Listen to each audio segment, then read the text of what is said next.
Let's see this question. The question is saying that a 5 kg box rests on a horizontal surface. The coefficient of kinetic friction between the box and surface 0.5.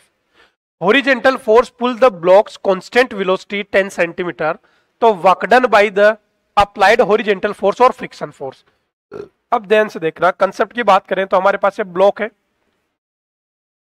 यहां पर friction लग रहा है, इसको हम आगे F equal to pull कर रहे हैं और इसकी V इक्वल टू कितने से चल रहा है, ये वेलोसिटी कांस्टेंट दे रखी है हमारे पास, वेलोसिटी 10 सेंटी, वेलोसिटी कांस्टेंट है और डिस्प्लेसमेंट कितना होता है 10 सेंटीमीटर. तो जब आगे बढ़ने की कोशिश कर रहा है तो यहां पर जो फ्रिक्शन लग रहा होगा इस पर, वो फ्रिक्शन पीछे होगा, फ्रिक्शन फोर्स. क्लियर. और डिस्प्लेसमेंट आगे. अब अगर हम बात करते हैं यहां पर वेलोसिटी कांस्टेंट है, तो उस केस में क्या बोल दोगे कि velocity constant of force F equal to friction होगा. क्लियर. नेट फोर्स 0 होना चाहिए. चलो good.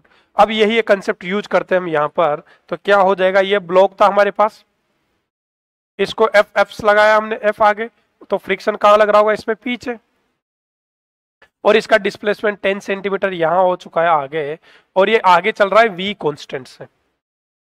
It means F equal to फ्रिक्स. और फ्रिक्शन वैल्यू की अगर हम मैक्स वैल्यू बोल दे, काइनेटिक फ्रिक्शन लग रहा है, तो F के इक्वल टू क्या होगा, म्यू के मल्टीप्लाई बाय N.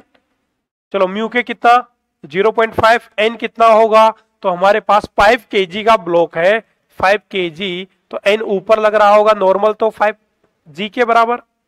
कितना लिख दूं इसको, 5 मल्टीप्लाई G की वैल्यू 10 ले ले. चलो गुड. कितना आ जाएगा यहां से, एक जीरो से पॉइंट तो कितना होगा 25,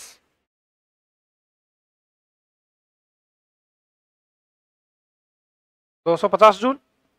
तो एफ बी कितना रहा होगा हमारे पास, कैपिटल एफ बी, यही 250 जूल. चलो गुड. तो अगर हम वर्कडन की बात करते हैं यहां से, तो वर्कडन कितना हो जाएगा, जल्दी बताओ मुझे.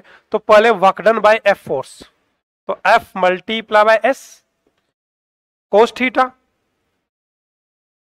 चलो फोर्स कितना, तो 250.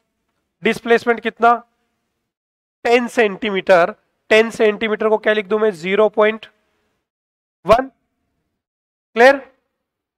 5 kg ब्लॉक है हमारे पास और कोफिशिएंट फ्रिक्शन ये है. तो बेटा ये जी तो हमने यहां पर ये गलत लिख दिया ना, 10. 5G को हमने ये लिख चुके हैं, जी की जगह हमने 5 और जी डायरेक्ट न्यूटन को कितना लिख दिया, 50 लिख दिया ना हमने. तो कितना हो जाएगा यहां से, जल्दी बताओ, 25 न्यूटन. क्लियर. और यही क्या होगा हमारे पास, F होगा. फ्रिक्शन 25 न्यूटन लग रहा है, तो F भी 25 ही होगा, क्योंकि कांस्टेंट वेलोसिटी से ये आगे चल रहा है.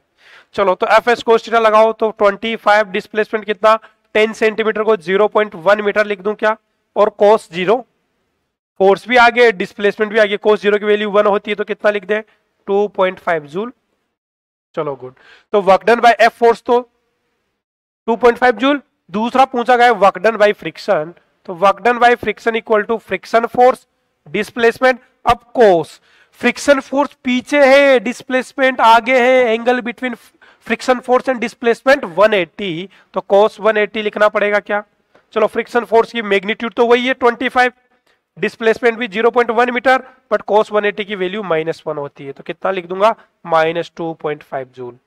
कौन सा ऑप्शन दिख रहा है, तो option D is the correct answer. Option D is the correct answer. Clear.